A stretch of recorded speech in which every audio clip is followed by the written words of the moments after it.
जिसके पास में पूर्ण भक्ति होगी, पूर्ण श्रद्धा होगी, पूर्ण सेवा का मन होगा, उसकी उन्नति गारंटी के साथ होगी। वो कभी पिछड़ेगा नहीं, वो आगे ही बढ़ता चला जाएगा। इसलिए श्रद्धा को बढ़ाइए। आपको और सोचने की जरूरत नहीं है, अपनी आस्था बढ़ाइए। सांकरा गांव से मैं मन्नूलाल कोसरिया का सत्संग करके आया। मन्नूलाल कोसरिया कह रहे थे, बड़ा गुरुदेव आशीर्वाद है, सब विकास हो रहा है। तो हमने कहा ठीक है। बोले 4 मकान है, 2 लड़का है, 2-3, और आशीर्वाद आपसे मांगा था कि बहू को बच्चे हो जाए। पता नहीं आपने क्या आशीर्वाद दिया, उसके 3 बच्चा एक साथ हुआ। अब बोले उसको गोद में लेने वाला कोई नहीं, एक तो पहले से था, 3 एक साथ फिर हुआ, 4 हो गया छोटा छोटा। तो एक को तो मेरी पत्नी संभालती है, दूसरे को वो संभालती है, तीसरे को संभालने के लिए छोटी वाली बहू है, चौथा इधर उधर पड़ा रहता। याद रखना, दूध और पूत, धन और दौलत की भी कमी नहीं रहती है। जहां सच्ची भक्ति जन्म ले लेती है, वहां उन्नति ही उन्नति होती है। तुम धन की चिंता मत करो, गरीबी की टेंशन मत लो, तुम दिल खोलकर भक्ति करो और मन खोलकर गुरु का प्रवचन सुनो और प्रवचन को आचरण में उतारो। फिर देख लेना तुम्हारे घर की दशा और दिशा सब बदल जाए। जय हो। आज मेरे पास में सिर्री के ठाकुर साहू आए, ठाकुर राम साहू। तुमने का कुशल मंगल हो? बोले कुशल मंगल हूं। गुरुजी कार लाया। कौन कार? बोले Baleno top model, Baleno top model. हमने कहा वाह, बहुत अच्छा किया तुमने। बोले ये पत्नी भी आई है और ये बेटा भी है सब। आज के 4-6 वर्ष पहले सत्संग कराया था। 2 साल से लगातार पधरौनी के लिए बुला रहे, नहीं जा पाया। लेकिन छत्तीसगढ़ की टोटल पधरौनी जुलाई में करूंगा। 29 जून को कबीर जयंती सोनपरी आश्रम में मनाऊंगा। उसके बाद 20 दिन छत्तीसगढ़ के गांव गांव में घूमूंगा। जो बुलाएगा उसके यहाँ भी जाऊंगा, नहीं बुलाएगा तो भी घुस जाऊंगा घर में। हाँ, मेरा निश्चय है। मैं कभी अपने को बड़ा मानता ही नहीं कि बड़ा संत हो गया, नहीं। हम वैसे रहते जैसे पहले रहते और सादा जीवन रखता हूं, क्योंकि प्रेम ही एक सार है, प्रेम बिना सब बेकार है। सबकी पधरौनी करूंगा, नोट करा देना जिसके जिसके इच्छा होगी, और नोट कराने में एक भी नोट खर्च नहीं होगा। ऐसा नहीं कि कुछ नोट खर्च करो तब नोट होगा, फ्री में नोट होगा। और आऊँगा तो खाने के लिए भी बहुत आइटम कुछ नहीं बनाना है, बस वही गुलगुल उलगुल बना देना बस। हाँ, थोड़ा मोड़ा, क्योंकि मैं बहुत खाता भी नहीं हूँ, बहुत सावधान रहता हूँ। तुम जैसा हमको पहले देखते थे बस वैसे, ये नहीं कि पेट निकल गया गुरुजी का। पेट नहीं निकल दे, पेट को रोज समझाता हूं, निकलना मत, खबरदार अंदर ही रहे। अरे पेट निकल जाए उसको अलग से संभालना पड़ेगा। पेट पेट में रहना चाहिए, बाहर क्यों जा रहे? भोजन कम, भजन ज्यादा, और दूध कम, पानी ज्यादा, और दुखी कम, खुशी ज्यादा, टेंशन बिल्कुल नहीं। अकेले बैठकर भी कभी कभी हंसा करो, ये फार्मूला आपको सिखा रहा हूं। कोई मनोरंजन की बात कहता है तब तुम हंसते हो, वो हंसी तुम्हारी असली नहीं है, वो हंसी उसके मनोरंजन के शब्दों से पैदा हुई है, वो उधार की हंसी है। कोई ना हो, अकेले तुम हो, तब भी थोड़ा ठहाका लगाकर कमरे के अंदर हंसो, वो ओरिजिनल आपकी स्पेशल हंसी है। और वही हंसी तुमको आरोग्य बनाती है, निरोगी बनाती है, स्वस्थ बनाती है, मस्त बनाती है, चुस्त तंदुरुस्त बनाती है। अकेले में हंसना भी सीखो, अकेले में मुस्कुराना भी सीखो। दूसरों को देखकर तो इसलिए भी लोग मुस्करा देते हैं कि कहीं ये नाराज ना हो जाए, इसलिए खुश हो जाओ, लेकिन अकेले में भी खुश रहो। और जो प्रसन्न होकर जीवन जीता है उसको याद रखना, बुद्धि कुशाग्र हो जाती है। जो हंसता है उसका हार्ट कंप्लीट रहता है, और जो बहुत दुखी रहता है उसके शरीर में नाना बीमारियां जड़ जमा लेती है। और जो टेंशन करता है उसके चेहरे की सुंदरता नष्ट हो जाती है। और जो बहुत चिंता करता है वो जवानी में ही बूढ़ा जैसा दिखने लगता है। और जो दुख के आने पर भी दुखी नहीं होता है वो बुढ़ापे में भी जवानों जैसा चमकता रहता है, चमकता रहता है। दुखेश अनुद्विग्न मनः सुखेश विगत अस्पृहा वीतराग भय क्रोधा स्थित धीमुच्यते। जो क्रोध के आने पर भी क्रोध नहीं करता है, लालच के आने पर भी कोई चीज की चोरी नहीं करता है, लालच को ब्रेक लगाता है। और जो आलस के आने पर भी आलस को लात मारकर भगा देता है, आलस्य नहीं करता है। और जिसके जबान पर गालियां आ गई फिर भी वो गाली मुंह से बाहर नहीं निकालता है, याद रखना वो धरती का देवता और देवी होता है। वो जहां रहता है वहां धन धान्य से पूर्ण रहता है।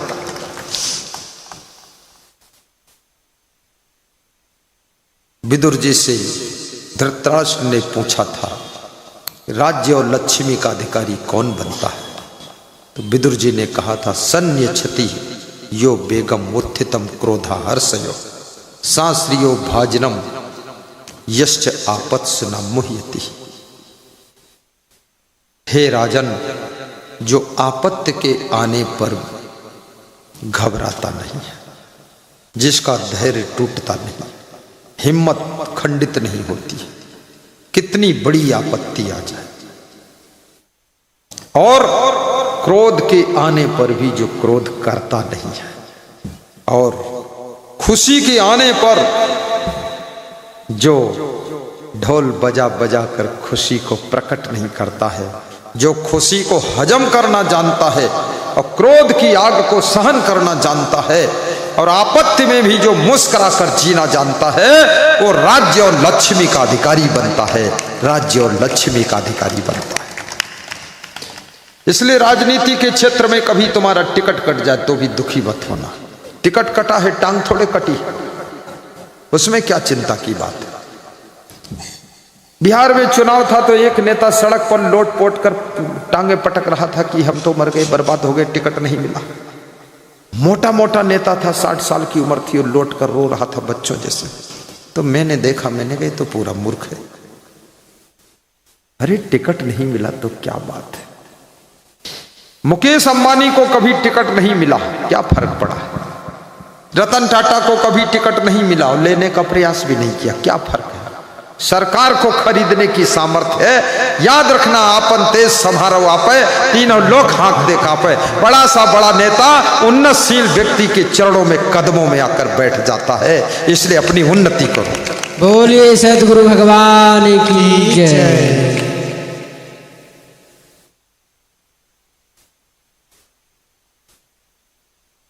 व्यापार में हानि हो जाए तो भी दुखी ना होना, क्योंकि हानि लाभ जीवन मरण जसप जस विधियात। ये तो संसार का नियम है, लहर पर लहर चल रही है।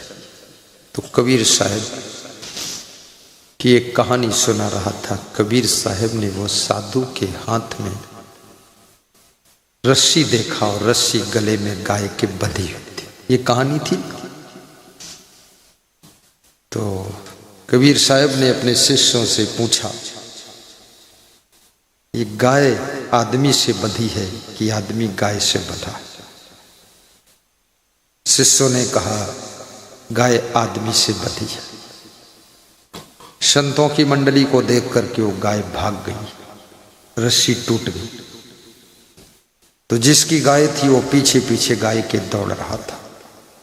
तो कबीर साहब ने कहा, सोचो गाय यदि आदमी से बंधी होती तो आदमी के पीछे पीछे गाय भागती, और गाय की रस्सी टूट गई तो गाय के पीछे पीछे आदमी भाग रहा है। सोचो जरा कौन किससे बंधा है। तो शिष्यों ने कहा वास्तव में जो दिख रहा है वो नहीं है, जो नहीं दिख रहा वही है। गाय आदमी से नहीं बंधी है बल्कि आदमी गाय से बंधा हुआ है। बंधन को पहचान लो तो मुक्ति का रास्ता ढूंढे मिल सकता है। बोलिए सदगुरु कबीर साहिब की जय। जियत न तरो मोये का तरी हो, जियत ही जो न तरे। कबीर साहब कहते जीते जी नहीं तर सके तो मरने के बाद क्या तरोगे। जिंदा में ही गुड़ाखों से मुक्त हो जाओ, तमाकू से मुक्त हो जाओ, बीड़ी सिगरेट से मुक्त हो जाओ, गाली गलौज से मुक्त हो जाओ, मांस मछली अंडा मुर्गा शराब से मुक्त हो जाओ, ऐसा वैसा खाने पीने से मुक्त हो जाओ, बुराइयों से मुक्त हो जाओ, ओगड़ों से मुक्त हो जाओ, तो समझ लो 80% तो जिंदा में ही मुक्त हो गए। अब मरने के बाद फिर पूरा मुक्त ही हो जाओगे। ये कहाँ शराब पी रहे हो। शराब का प्रचलन छत्तीसगढ़ प्रदेश में भी बहुत है। अगर शराब बंद कर दे सरकार तो पड़ोस से लोग शराब मंगा लेंगे, दुगने पैसा देकर शराब पिएंगे। महाराष्ट्र से शराब आ जाएगी। महाराष्ट्र तरफ से अंडा भी बहुत आता है छत्तीसगढ़ में, 20 ट्रक अंडा रोज आता है। और छत्तीसगढ़ बॉर्डर से आगे बढ़ने ही नहीं पाता उड़ीसा तरफ, फिर ट्रक खाली होकर लौट जाता है। अंडा और शराब। और याद रखना, शराब देखने में लगता है कि तुम शराब को पीते हो, लेकिन सच्चाई ये नहीं है। सच्चाई ये है कि शराब तुमको पीती है, शराब तुम्हारी सेहत को पीती है, शराब तुम्हारे धन को पीती है, शराब तुम्हारी बुद्धि को पी जाती है, शराब तुम्हारे मान सम्मान को पी जाती है, तुम्हारे जमीन दौलत को पी जाती है, शराब तुम्हारी इज्जत को पी जाती है। इसलिए बुद्धिमानी यही है कि शराब का त्याग करिए और पीना है तो सत्संग की शराब पीजिए। सत्संग का नशा चढ़ना चाहिए आपके ऊपर, भक्ति का नशा चढ़ना चाहिए। ऐसे चढ़ना चाहिए जैसे यहाँ बैठे हुए सैकड़ों भक्तों के ऊपर चढ़ा हुआ है। सत्संग सुनने के लिए बहुत दूर दूर तक चले जाते हैं। ये सत्संग का ही नशा तो है, भक्ति का नशा है। मैंने देखा ये राजेश साहू अर्जुनदा वाले, ये तेजस्वी जी सेवाराम भाई, ये वो पिछले गांव में भी गए हुए थे और यहाँ फिर आ गए। अगर नजदीक होता तो फिर चले जाते। ये सत्संग का नशा चढ़ना चाहिए। नशा कर तो ऐसा कर कि सारा नशा उतर जाए, और भक्ति कर तो ऐसी कर कि भव से पार तू हो जाए, भव से पार तू हो जाए। बोलिए सदगुरु भगवान की जय। साहिब बंदगी बोलो, साहिब साहिब बंदगी, बंदगी। साहिब बंदगी। सुन लो मेरे भाई बहना, सुन लो मेरे भाई बहना, बंदगी हमार है, लगता पलारी गांव में, घर घर त्योहार है। सुन लो मेरे भाई बहना, बंदगी हमार है, लगता पलारी गांव में, घर घर त्योहार है। लगता पलारी गांव में, घर घर त्योहार है। घर घर त्योहार है, घर घर बहार है, नीले में जो श्यामा रंग, प्रभुवर तुम्हार है। प्रभुवर को मन में रख ले, मिलता बहार है। गुरुवर को दिल में रख ले, मिलता बहार है। मिलता बहार है, आता त्योहार है। सुन लो मेरे भाई बहना, बंदगी हमारे है। बिहार में भक्त लोग गाते, मैं हर प्रदेश में जाता हूँ तो वहाँ जो अच्छा लगता है उसको याद करता हूँ, फिर दूसरे प्रदेश में छत्तीसगढ़ में सुना देता हूँ। गीध अजामिल जैसी पदवी तो पाएगा, दुनिया में नाम तेरा अमर हो जाएगा। दुनिया में नाम तेरा अमर हो जाएगा। दुनिया में नाम तेरा अमर हो जाएगा। लीला है न्यारी गुरु की महिमा अपार है। लीला है न्यारी गुरु की महिमा अपार है। महिमा अपार है गुरुवर हमार है। सुन लो मेरे भाई बहना बंदगी हमारे है। लगता पलारी गांव में घर घर त्योहार है। पलारी गांव में घर घर में खुशी है। सबको पता है कि गुरु जी आ रहे। सबको मालूम है कि स्वर्गीय श्री भंवरन लाल के घर आ रहे। सबको मालूम है इसी फील्ड में सत्संग होने वाला। इस फील्ड का क्या नाम है? रामायण मैदान, मानस मैदान, मानस मंच। ये बहुत अच्छी जगह। गांव के लोग बुद्धिमान हैं, अच्छी जगह छोड़ा।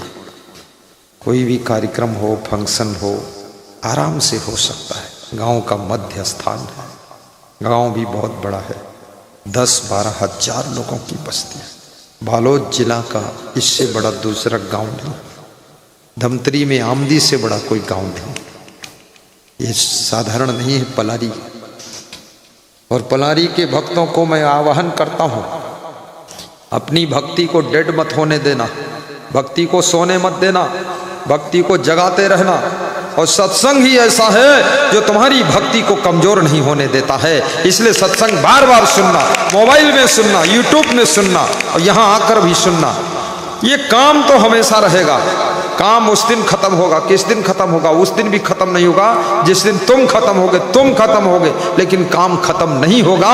तुम्हारे जैसे बहुत खत्म हो गए लेकिन काम खत्म हुआ नहीं है। इसलिए काम खत्म होने से पहले काम थोड़ा बंद करके सत्संग में जाकर बैठिए कि जिंदगी खत्म हो उससे पहले सत्संग सुन लूं, ताकि हमारे जन्म मरण के बंधन भी खत्म हो जाए और हमारा जीवन धन्य हो जाए।